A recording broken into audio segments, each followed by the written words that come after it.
சிவராத்திரி விரதம் எப்ப ஆரம்பிப்போம் அப்படின்னா, சிவராத்திரிக்கு முதல் நாள் இரவு எளிமையான உணவா சாப்பிட்டுக்கணும். மதியம் சாப்பிடுறதோட சரி, இரவுல வேணும்னா பாலோ, பழமோ அந்த மாரி எடுத்துக்கலாம். பட்டினியா விரதம் இருக்கிறவங்களுக்கு தான் நான் சொல்றேன். அவங்க அவங்களுடைய உடல்நிலைக்கு ஏற்ற மாரி உணவுகள எடுத்துக்கோங்க. காலையில நமக்கு சிவராத்திரி ஆரம்பிச்சுருது.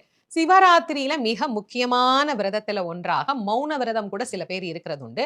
அவங்க எப்பயில இருந்து இருக்கணும்னா, காலையில எந்திரிச்சதுல இருந்து மௌன விரதமா இருக்கணும். பட்னியா இருக்கிறவங்க எல்லாம் காலையில தங்களுடைய உபவாசத்த ஆரம்பிச்சிடலாம். காலையில எழுந்து, குளிச்சுட்டு, சிவபெருமானுக்கு என்னெல்லாம் நமக்கு தெரிந்த பதிகங்கள், ஸ்தோத்திரங்கள் இருக்கோ, அதையெல்லாம் அன்று முழுவதுமே நாம பாராயணம் பண்ணலாம். நாம இந்த வழிபாட்டெல்லாம் ஆரம்பிச்சு, அடுத்த நாள் காலையில நிறைவு செஞ்சுர்றோம். நிறைவு செஞ்ச உடனே சாப்பிட்றலாம். விரதம் விட்டுறலாம். இந்த சிவராத்திரி அன்னைக்கு ராத்திரி தான் தூங்கக்கூடாது அப்படின்னா, காலையில பொழுது விடிஞ்சதும் படுத்து தூங்கிரலாமா? அப்படின்னா தூங்கவும் கூடாது. மாலை 6 மணிக்கு சுவாமிக்கு தீபம் ஏத்தி வழிபாடு பண்ணிட்டு வர்ற 7 மணிக்கு படுத்து தூங்கலாம். இப்படிதான் இந்த சிவராத்திரி விரதம் அப்படிங்கிறது நமக்கு சரியான முறையில இருக்க வேண்டியது.